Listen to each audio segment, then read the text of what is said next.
ذوالفقار سے اچھی نہ کوئی تلوار ہے اور نہ علی سے بڑا کوئی بہادر زمین پر۔ اصل ہیرو وہ ہوتا ہے جو نیچے گرتے ہی اٹھتا ہے۔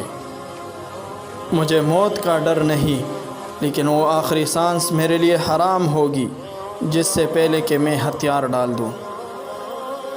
ہمارے اخلاق کی داستانیں بچوں کو سلانے کے لیے نہیں بلکہ مردوں کو جگانے کے لیے سنائی جاتی ہے۔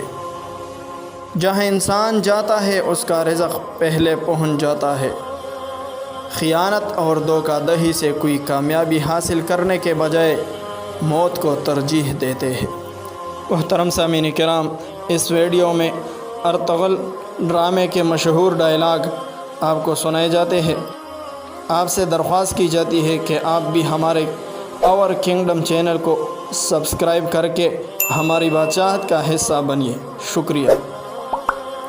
جب تک ہم اللہ کے راستے پر چلیں گے کوئی بھی ہمیں ہمارے گھٹنوں کے بل نہیں گرا سکتا۔ اگر آپ کا دل خالص اور پاکیزہ ہے تو دنیا کی کوئی شیطانی قوت آپ کا محاصرہ نہیں کر سکتی۔ حق پر چلنے والوں کو میرا رب کبھی تنہا نہیں چھوڑے گا۔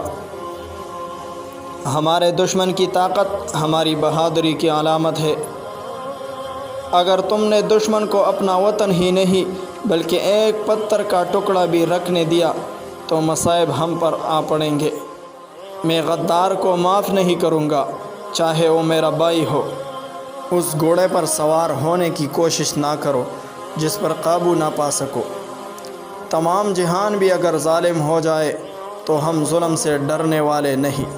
ہم یا تو غازی بنیں گے یا شہید، مگر ہماری تلواروں کی جھنکار ہزاروں سال تک سزائے سنائی دے گی۔ اگر ہم نے آج ڈر کے مارے بزدلی کی چوڑیاں پہن لی تو ہماری نسل ظالموں سے کانپے گی۔ اگر آپ کا دل خالص اور پاکیزہ ہے تو دنیا کی کوئی شیطانی قوت آپ کا محاصرہ نہیں کر سکتی۔ اگر آج ہم گر جاتے ہیں تو پوری اسلامی دنیا گر جائے گی۔ جب تک ہم اپنے عقیدے اور روایات سے مضبوطی سے وابستہ ہوں گے ہمارا سر نہیں جھکے گا اور اسلامی پرچم نہیں گرے گا۔ حق کے راستے میں اگر ساری کائنات بھی تمہارے خلاف ہو تو تم یقین رکھو اللہ تمہارے ساتھ ہے۔ ہمارے دلوں میں کیا ہے ہم اپنے الفاظ اور موت سے ظاہر کر دیں گے۔